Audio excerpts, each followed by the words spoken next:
नमस्कार, डेली 24 भारत देख रहे हैं आप। मैं हूं आपके साथ साहिल धुलिया। तो बुलेटिन की शुरुआत करते हैं। हाल ही में 1 अप्रैल को आयोजित मंत्री परिषद की बैठक में एक महत्वपूर्ण निर्णय लिया गया, जिसके तहत मुख्यमंत्री मोहन यादव ने प्रदेश में सार्वजनिक परिवहन सेवाओं को व्यवस्थित और सुचारू रूप से चलाने के लिए मुख्यमंत्री सुगम परिवहन सेवा योजना को मंजूरी दी।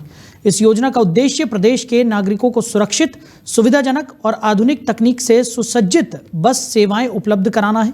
इसे लागू करने के लिए MPYPIL का गठन किया गया है, जो राज्य में सभी मार्गों पर व्यवस्थित और उच्च गुणवत्ता वाली यात्री बस सेवाओं को सुनिश्चित करेगा। योजना के तहत अब देश के कला और डिजाइन के विद्यार्थियों, स्वतंत्र कलाकारों, फ्रीलांसर और पेशेवर एजेंसियों को MPYPIL का लोगो डिजाइन करने के लिए आमंत्रित किया गया है। इस प्रतियोगिता में लोगो के साथ एक संस्कृत टैगलाइन भी जोड़ने की अपेक्षा है। ये टैगलाइन उस तरह प्रेरक और सार्थक होनी चाहिए जैसे LIC का आदर्श वाक्य योग क्षेमम वहाम्यहम है, जिसका अर्थ होता है आपका कल्याण हमारी जिम्मेदारी है या मैं आपके हित और कल्याण का वहन करता हूँ। प्रतियोगिता का उद्देश्य ऐसे लोगो और टैगलाइंस को तैयार करना है जो सार्वजनिक परिवहन सेवा की विश्वसनीयता, सुरक्षा और यात्रियों के प्रति समर्पण को दर्शाए। तो ये प्रतियोगिता राज्य में डिजाइन और रचनात्मकता के क्षेत्र में युवाओं और पेशेवरों को अवसर प्रदान करने के साथ साथ सार्वजनिक परिवहन सेवा को पहचान दिलाने का एक महत्वपूर्ण माध्यम है। वहीं मध्य प्रदेश के उज्जैन जिले में एक मामूली बाइक टक्कर के विवाद ने हिंसक रूप ले लिया, जिसमें 3 बदमाशों ने एक नाबालिग युवक पर जानलेवा हमला कर दिया। मामला महिदपुर क्षेत्र के दर्जी बाखल इलाके का है, जहां किराना सामान लेकर घर लौट रहे युवक अरशान खान अपने दोस्तों जिशान के साथ बाइक चला रहा था। इसी दौरान सामने से आ रहे 3 किशोरों की बाइक जिशान की बाइक से टकरा गई। जिशान ने उनसे सावधानी से बाइक चलाने के लिए कहा, जिससे वो नाराज हो गए और विवाद ने जल्द ही हाथापाई का रूप ले लिया। झगड़े के दौरान तीनों युवकों ने अचानक जिशान की गर्दन में पीछे से चाकू घोंप दिया और तुरंत ही मौके से भाग गए। तो घटना के बाद जिशान गंभीर रूप से घायल हुआ और उसकी गर्दन में चाकू फंसा हुआ था। परिजनों ने उसे पहले महिदपुर के अस्पताल में प्राथमिक उपचार के लिए लेकर गए, लेकिन गंभीरता को देखते हुए उसे लगभग 50 किलोमीटर दूर उज्जैन के चरक अस्पताल रेफर कर दिया गया। चरक अस्पताल में डॉक्टरों ने चाकू सुरक्षित रूप से निकालकर जिशान का उपचार किया। घटना का वीडियो तेजी से सोशल मीडिया पर वायरल हो रहा है, जिसमें स्पष्ट रूप से देखा जा सकता है कि जिशान की गर्दन में चाकू फंसा हुआ था। इस हमले ने स्थानीय लोगों में डर और चिंता का माहौल पैदा कर दिया है। पुलिस ने घटना की गंभीरता को देखते हुए जांच शुरू कर दी है और आरोपियों की तलाश में जुट गई है। ये घटना ये दर्शाती है कि मामूली विवाद भी कितना खतरनाक और जानलेवा रूप ले सकता है, खासकर जब हिंसा में हथियारों का इस्तेमाल हो। वहीं मध्य प्रदेश के छतरपुर जिले की जिला जेल में एक संवेदनशील घटना सामने आई है, जिसमें कैदियों तक सामान पहुंचाने के नाम पर पैसे लेने का वीडियो सोशल मीडिया पर वायरल हो रहा है। इस मामले में जेल की सुरक्षा व्यवस्था पर गंभीर सवाल खड़े हो रहे हैं और वीडियो में स्पष्ट रूप से देखा जा सकता है कि जेल प्रहरी पुष्पा अहिरवार पैसे लेती हुई नजर आ रही है। घटना सामने आते ही जेल प्रशासन ने तुरंत कड़ा कदम उठाया और पुष्पा अहिरवार को निलंबित कर दिया। उन्हें इसके बाद सतना जेल में अस्थायी तौर पर अटैच कर दिया गया। प्रशासन ने बताया कि वायरल वीडियो के कुछ ही घंटों के अंदर ये कार्रवाई की गई, जिससे ये संदेश गया कि जेल में किसी भी प्रकार की अवैध गतिविधि और भ्रष्टाचार को बर्दाश्त नहीं किया जाएगा। इस घटना के बाद जेल प्रशासन ने सुरक्षा और निगरानी व्यवस्था को और सख्त करने की बात कही है। कैदियों तक सामान पहुंचाने में पारदर्शिता बनाए रखने और नियमों का पालन सुनिश्चित करने के लिए अतिरिक्त निगरानी व्यवस्था भी लागू की जा रही है। ये मामला जेल अधिकारियों और कर्मचारियों के लिए चेतावनी का संकेत है कि किसी भी प्रकार की अनियमितता पर त्वरित कार्रवाई की जाएगी। जांच करने आप आए हैं जेल में, क्या है जो ये घटना घटी थी ना, वो एक बंदी के ऊपर सिर पर चोट मारी थी, एक वो है और एक पेपर में और भी निकली थी आजीवन कारावास के बंदों के संबंध में, उसके संबंध में पूछताछ। सर, जैसा कि पता चला है कि पत्थर से उसके सर पर मारा गया है, तो कैसे पत्थर आया जेल के अंदर? कैसे यार, अब यही जांच है। मैंने कथन लिए हैं, कल और कथन लेंगे, फिर निष्कर्ष निकालेंगे, तब आपको कुछ बता पाएंगे। अभी तो हम कुछ पता चल पाया है सर इस मामले में, क्या निकल करके आया है? ये तो निकल के आया है कि एक बंदी ने दूसरे बंदी को मार दिया। वो बंदी में आपस में पहले रंजिश थी कि नहीं थी, कितनी थी, उनकी बोलचाल एक ही बैरिक में रहते थे, इससे पहले भी 6 महीना पहले शायद एक बैरिक में पहले भी रह चुके हैं वगैरह वगैरह। तो अभी हमारे स्टेटमेंट पूरे नहीं हुए तो बंदियों के और कथन जाने तब हम निष्कर्ष बता पाएंगे। बात करते जैसा कि पता चला है कि वह बंदी और जो कैदी हैं दोनों एक ही गांव के थे, दोनों में आपसी हाँ, दुश्मनी ये तो थी। निश्चित है, ये निश्चित है कि वो एक ही एरिया के या एक ही गांव के। तो ऐसे और भी कई अन्य बंदी हैं जो एक ही गांव के। दुश्मनी भी थी उनकी। अब दुश्मनी वाला पॉइंट ऑफ व्यू एक ही बैरक में थे लेकिन वो। हाँ, एक ही तो ये गलती थी। उन्हें कई बार वो पेश भी हुआ जिलर साहब के सामने कि हमें अलग किया ये जाए। उसका क्या था, मगर जब हमने बात की है कि भाई सिपाही से बोला, तो चीफ साहब से बोला, किसी और से बोला, कितनी बार बोला, तो इस बारे में वो ज़्यादा बात नहीं कर पाया। कल और उससे पूछता था। वहीं छतरपुर में बांग्लादेश में हिंदू युवक के साथ हुई नृशंस हत्या को लेकर गहरा आक्रोश देखने को मिला। इस घटना ने न केवल पूरे भारत में बल्कि छतरपुर में भी लोगों की संवेदनाओं को झकझोर कर रख दिया। छतरपुर के ओरछा रोड थाना में पदस्थ थाना प्रभारी दीपक यादव ने सोशल मीडिया पर एक वीडियो जारी कर इस मुद्दे पर अपनी प्रतिक्रिया दी और हिंदू समुदाय को एक स्पष्ट संदेश भी दिया। उन्होंने कहा कि बांग्लादेश में हिंदुओं के साथ जिस तरह की क्रूरता की जा रही है वो अत्यंत निंदनीय है। युवक को पहले बेरहमी से मारा गया और फिर जिंदा जला दिया गया। वीडियो में दीपक यादव ने यह भी कहा कि ऐसे मामलों में केवल मानवीय दृष्टिकोण अपनाना पर्याप्त नहीं है। उन लोगों के खिलाफ कठोर भाषा और कार्रवाई की आवश्यकता है जो हिंसा और कट्टरता में लिप्त हैं। उन्होंने बताया कि बांग्लादेश में कट्टर धार्मिक परवरिश और शिक्षा ने उन लोगों में नफरत और हिंसक प्रवृत्ति पैदा की है जो इतिहास में भी नृशंस हत्याएं और अत्याचार करते आए हैं। दीपक यादव ने कहा कि इनकी इस कुख्यात प्रवृत्ति और धार्मिक कट्टरता को समझना जरूरी है क्योंकि इससे ही पता चलता है कि उनके खिलाफ कठोर कदम उठाना और जागरूक रहना आवश्यक है। इस बीच छतरपुर में बजरंग दल और अन्य हिंदू संगठनों के लोग बांग्लादेश के खिलाफ विरोध प्रदर्शन कर रहे हैं, पुतले जला रहे हैं और जोरदार नारेबाजी कर रहे हैं। पुलिस अधिकारी की इस प्रतिक्रिया और सोशल मीडिया पर वीडियो ने समुदाय के बीच एकजुटता और जागरूकता बढ़ाई है। ये संदेश भी साफ है कि धार्मिक अत्याचार और हिंसा के खिलाफ खड़े होने के लिए समाज को सक्रिय और सचेत रहना होगा। बांग्लादेश में एक हिंदू युवक की नृशंस हत्या, सरेआम लटका कर फांसी, फिर उसको अनमरी हालत में जिंदा जलाया गया। देख के ऐसा लगता है कि हम मानवीय दृष्टिकोण रखते हुए कभी कभी सोचते हैं कि मानव होने के नाते मानवीय दृष्टिकोण से उसके साथ एक व्यवहार किया जाना चाहिए।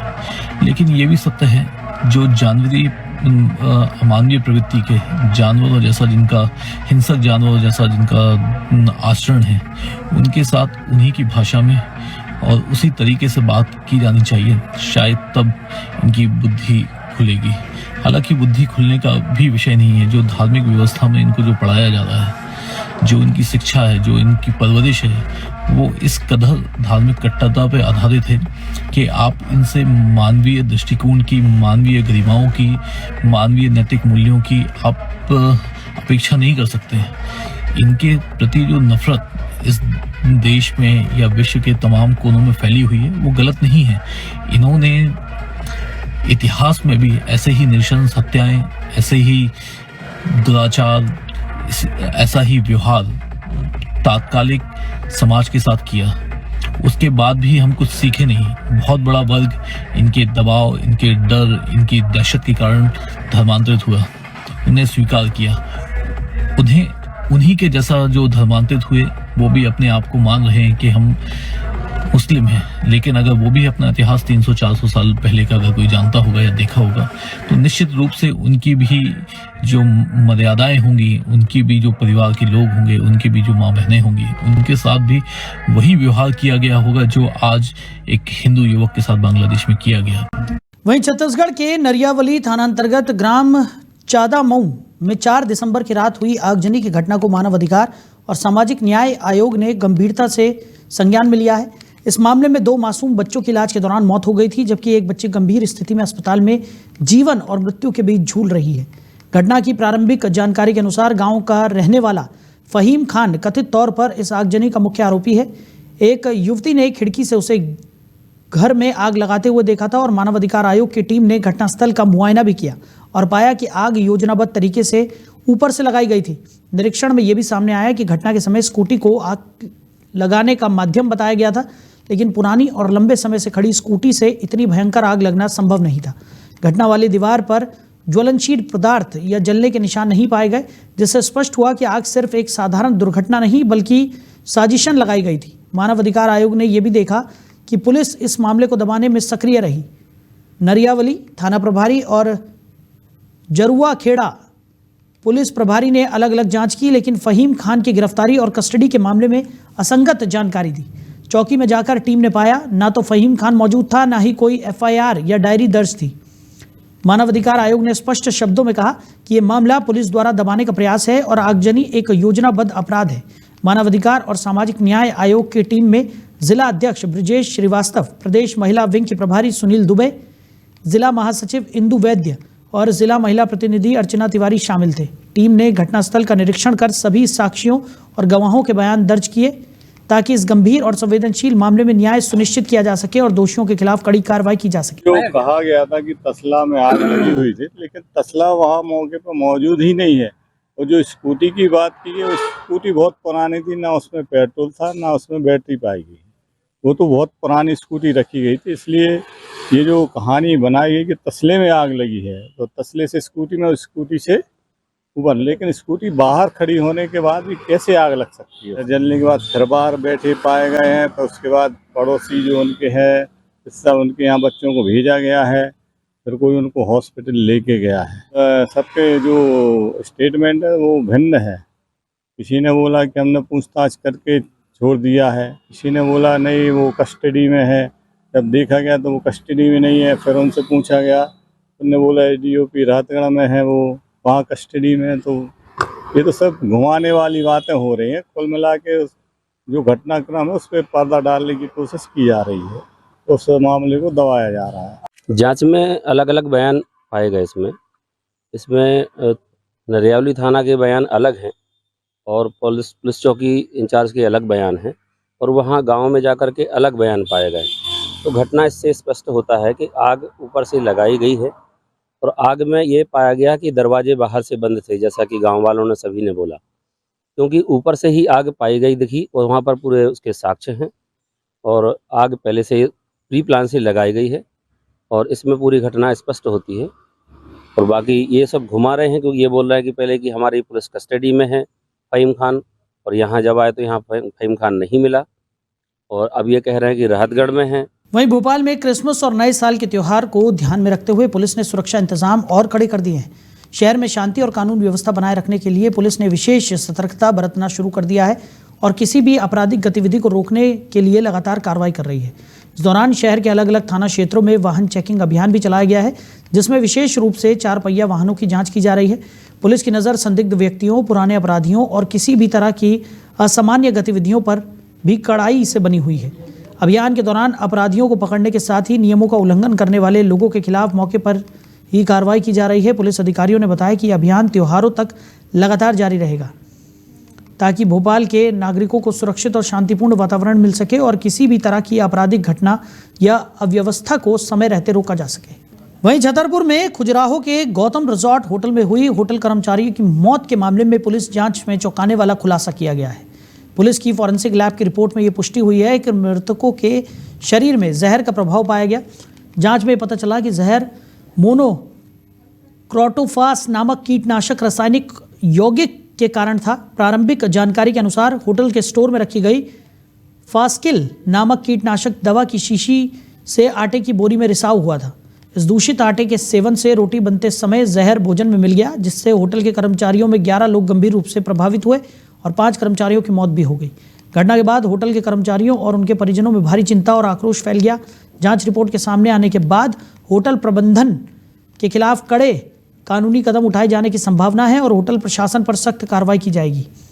तो यह हादसा होटल में सुरक्षा और खाद्य पदार्थों के रखरखाव में गंभीर लापरवाही का संकेत भी माना जा रहा है। खजुराहो का जो फूड पॉइजनिंग का मामला था जिसमें 5 लोगों की डेथ हुई है, उसमें हमारी टीम लगातार काम कर रही थी, इन्वेस्टिगेशन जारी था, कई लोगों के स्टेटमेंट्स लिए गए, फुटेज इत्यादि भी चेक किए गए। उसमें जो फॉरेंसिक की रिपोर्ट है वो आज आई है, जिसमें कि मोनोक्रोटोफॉस नाम का एक सब्सटेंस है, केमिकल कंपाउंड, उसकी पुष्टि हुई है, जो कि एक फॉस्किल नाम की दवाई है, शीशी है, कीटनाशक के रूप में जिसका उपयोग होता है, उसमें पाया जाता है। और वो वहाँ पर जहाँ आटा रखा था वहीं पर पास में रखी हुई थी, जिसके रिसाव से उसमें इसका संलिप्तता हुई और एक्सीडेंटली फिर ये घटना हुई है। इसमें ओवरऑल घटना में जो प्रबंधन है उसकी जो इन्वेस्टिगेशन में लापरवाही पाई गई है और उस आधार पर अग्रिम कार्रवाई की जा रही है। तो सक्ती जिले में दो पक्षों के बीच हिंसक झगड़े का मामला सामने आया है जो काफी गंभीर रूप ले चुका है। घटना का सीसीटीवी फुटेज भी वायरल हुआ है जिसमें लगभग 10 से अधिक लोग आपस में मारपीट करते हुए दिखाई दे रहे हैं। ये घटना सक्ती थाना क्षेत्र की है। दोनों पक्षों की शिकायत पर पुलिस ने क्रॉस केस दर्ज कर मामले की जांच शुरू कर दी है। जानकारी के अनुसार ये घटना 24 दिसंबर की रात करीब 8:30 बजे हुई। एक पक्ष की महिला ने थाने में बताया कि मोहल्ले में कुछ लोग शराब के नशे में गाली गलौज कर रहे थे। जब उन्होंने मांस और मदिरा का सेवन रोकने की बात कही तो आरोपियों ने अपशब्द कहे और जान से मारने की धमकी देते हुए हमला कर दिया। बीच बचाव के लिए आए लोगों पर आरोपियों ने टांगी, चाकू, लोहे की रॉड और डंडों से हमला किया जिससे कई लोग घायल भी हो गए। प्रत्यक्षदर्शियों की मदद से किसी तरह स्थिति को काबू में लाया गया। वहीं दूसरे पक्ष ने भी अलग शिकायत दर्ज कराई। उनके अनुसार मोहल्ले में बाजा बजाकर लौट रहे युवक के साथ गाली गलौज की गई और विरोध करने पर उस पर डंडों से हमला कर दिया गया। जब युवक के माता पिता बीच बचाव करने आए तो उनके साथ भी डंडों से मारपीट की गई और उन्हें चोटें आई।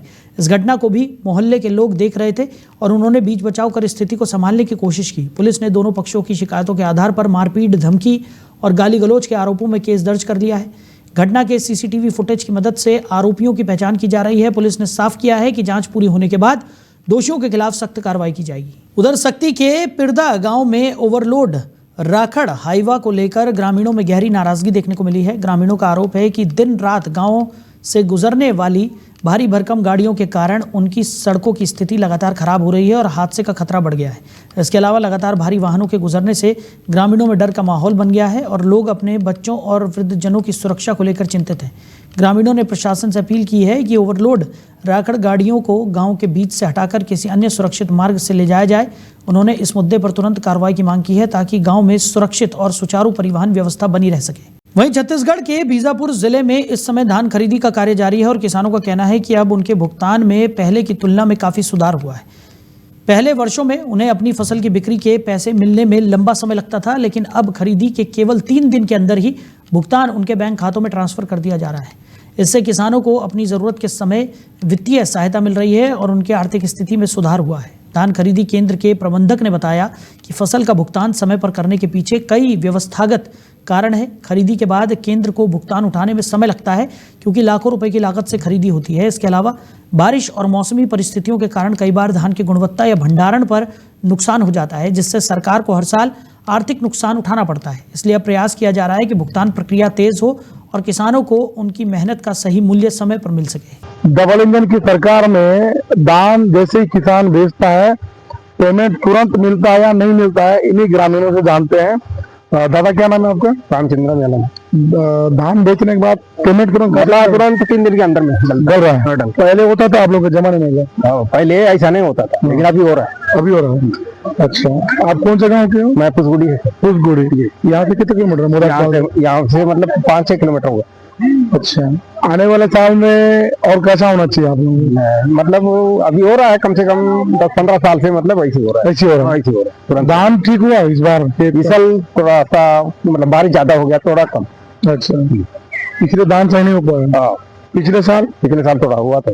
अच्छा, तो आप अभी क्या काम से यहाँ पे है? मैं भी धान लाया हूँ। अच्छा, धान फिर लाया जी। कितना पेमेंट डाला आपको? मैं नहीं, यही आज ही नहीं, धान डाले आप पहले? हाँ। पेमेंट तुरंत मिला? हाँ। अच्छा, और कौन है धान बेचने वाले? कई ग्रामवासी इस वक्त मेरे साथ मौजूद है, मैं उनसे और जानना चाहूंगा।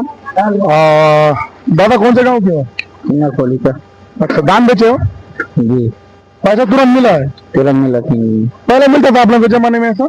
पहले मिलता था, लेट से मिलता था, लेकिन अभी तुरंत मिल रहा है मतलब जी। अच्छा, कितना दाम बोरी बेचे हो आप? 72 बोरी। अच्छा, 72 बोरी। कौन से गाँव के? चिन्नाकोली का। चिन्नाकोली के ग्रामवासी हैं और यहाँ पे जो धान खरीदी करते हैं मैं उनसे जानना चाहूंगा। क्या नाम है आपका भैया? मेरा नाम साइकिल दूधी है। अच्छा, क्या चल रहा है आपके किसान केंद्र में? मेरे किसान केंद्र में तो सब चीज ठीक ठाक चल रहा है। खरीदी 3 दिन हो रहा है, लिमिट बढ़ के प्रतिदिन का। हाँ। टोकन लिमिट बढ़ के। हाँ। उससे काफी किसान लोग भी खुश है। पहले लिमिट नहीं बढ़ता? पहले लिमिट था लेकिन ना कम था। अच्छा, जिसमें 8 से 10 किसान लोग ही दान बेच रहे थे। एक दिन में कितने लोग दान बेच रहा है? एक दिन में अभी तो 1300 क्विंटल का लिमिट बढ़ गया। पहले कितने का था? 544 क्विंटल का इतना था। नहीं बढ़ पाता था ना? उसमें किसान लोग ना खुश थे। अच्छा, अभी ठीक है। वहीं भरतपुर जिले के भरतपुर ब्लॉक में स्थित गड़ा ढाई माता मंदिर अपनी प्राचीनता और अनूठी धार्मिक मान्यताओं के कारण श्रद्धालुओं के लिए विशेष महत्व रखता है। ये मंदिर किसी मूर्ति के बिना भी अपनी भव्यता और आस्था के लिए जाना जाता है। पहाड़ी की ऊंचाई पर बने इस शक्तिपीठ पर जब गेरुए रंग की छाया पड़ती है तो पूरी पहाड़ी कंपन करने लगती है, जिसे स्थानीय लोग और श्रद्धालु मां की चमत्कारी शक्ति मानते हैं। मनेंद्रगढ़ चिरमिरी भरतपुर जिले के इस ब्लॉक में प्राकृतिक सुंदरता के साथ साथ कई दैवीय शक्तिपीठ हैं, जिनमें गड़ा ढाई माता का मंदिर प्रमुख है। यहाँ आने वाले भक्त अपनी मन्नतों के साथ पहुँचते हैं और मान्यता है कि सच्चे मन से की गई प्रार्थना अवश्य पूरी होती है। मंदिर परिसर में आज भी प्राचीन ढोल नगाड़े पत्थर के रूप में स्थापित हैं, जो इसकी ऐतिहासिक और धार्मिक महत्ता को दर्शाते हैं। इस वर्ष भी 25 दिसंबर 2025 से 1 जनवरी 2026 तक गड़ा ढाई माता मंदिर में संत चंडी महायज्ञ और राम कथा का आयोजन किया जाएगा। आयोजन समिति ने बताया कि इन 7 दिनों के दौरान प्रतिदिन धार्मिक अनुष्ठान, प्रवचन, भजन कीर्तन और विशाल भंडारे का आयोजन किया जाएगा।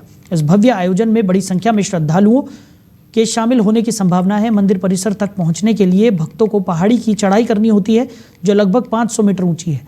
यहाँ लोग दूर दराज से आकर अपनी मनोकामनाओं और प्रार्थनाओं के साथ पूजा करते हैं। स्थानीय लोगों और मंदिर समिति ने सभी श्रद्धालुओं से अपील की है कि इस पावन अवसर पर अधिक से अधिक संख्या में आकर मां गड़ा ढाई का आशीर्वाद लें और इस प्राचीन शक्तिपीठ की परंपरा को आगे बढ़ाएं। इस स्थान का मां गड़ा देवी के नाम से जाने जाते हैं। ये यहाँ हर वर्ष पुराने वर्ष का विदाई, नए वर्ष के आगमन के उपलक्ष्य में कुछ न कुछ कार्यक्रम होते रहता है। इस वर्ष हम समस्त क्षेत्रवासी ग्रामवासियों के सहयोग से और एक मौनी बाबा जी हैं, उनके सानिध्य में माँ सतचंडी यज्ञ का आयोजन रखा गया है। यहाँ यज्ञ के साथ साथ राम कथा का भी कार्यक्रम है माता जी के प्रांगण में। ये कार्यक्रम कब से कब तक चलने है? ये कार्यक्रम 25 दिसंबर से शुरू है, वो जाके 1 जनवरी को नया वर्ष में समापन होगा। और इसके साथ साथ विशाल भंडारा एवं विशाल मेला का भी आयोजन है। तो मैं सभी क्षेत्रवासियों से, सभी महान भावों से ये आग्रह करता हूँ कि इस पुनीत पावन पर्व पर ज़्यादा से ज़्यादा संख्या में लोग पधारें और अपने पुण्य का भागीदार बने। हमारे यहाँ माँ गड़ा देवी प्रांगण में श्री सतचंडी महायज्ञ का कार्यक्रम रखा गया है, जिसमें सतचंडी महायज्ञ के साथ साथ श्री राम कथा का भी आयोजन किया जा रहा है। और सभी वहीं मनेंद्रगढ़ के खूंगा पानी में नए साल के आगमन और बीते साल की विदाई के अवसर पर बहरूपिया प्रतियोगिता का आयोजन शुरू हो गया है। ये कार्यक्रम लोगों के मनोरंजन और सांस्कृतिक उत्साह को बढ़ाने के लिए किया जाता है। प्रतियोगिता में प्रतिभागियों ने विभिन्न बहरूपों में खुद को ढालकर प्रस्तुत किया, जिनमें कभी कभी सामाजिक संदेश और गंभीर घटनाओं जैसे हत्या जैसे अपराध या बांग्लादेश में हुए अत्याचारों को भी दर्शाया जाता है। इस तरह के प्रदर्शन से लोग न केवल मनोरंजित होते हैं, बल्कि समाज में जागरूकता भी फैलती है। हर साल की तरह इस साल भी प्रतियोगिता में भारी संख्या में लोग शामिल हुए और दर्शकों के बीच उत्साह और उमंग का माहौल बना हुआ था। ये जो बहरूपिया प्रतियोगिता है, लगभग इसकी शुरुआत मनेंद्रगढ़ से हुई थी और ये अभी घोंगा पानी चिरमिरी बैकुंठपुर तक शायद पहुंच चुका है। और इसका एक अलग ही मतलब सभी चीजों से अलग ही एक कार्यक्रम है कि एक पब्लिक से डायरेक्ट जुड़ा वाला कार्यक्रम है, जो मनोरंजन के लिए, सामाजिक संदेश के लिए, एक अच्छा मतलब माहौल बनाने के लिए, लोगों को स्वास्थ्य के लिए एक संदेश है, जो आदमी को हर एक जो प्रतिभागी है वो लगभग हर जगह अलग अलग वेशभूषण में अपना प्रतिभा का आयोजन प्रदर्शन दिखाते हैं। तो इससे जो नगर की जनता है, जहां आसपास क्षेत्र से लोग आते हैं देखने, तो ये जो नगर की जनता है कम से कम इनको इसका एक दिन का मनोरंजन का सामाजिक उद्देश्य का एक लाभ मिलता है। यही हमारे उद्देश्य था कि हम इस आयोजन को लगातार इस बार 4थी वर्ष एकता नगर खूंगा पानी में। फिलहाल इस बुलेटिन में मेरे साथ इतना ही। आप बने रहिए। नमस्कार।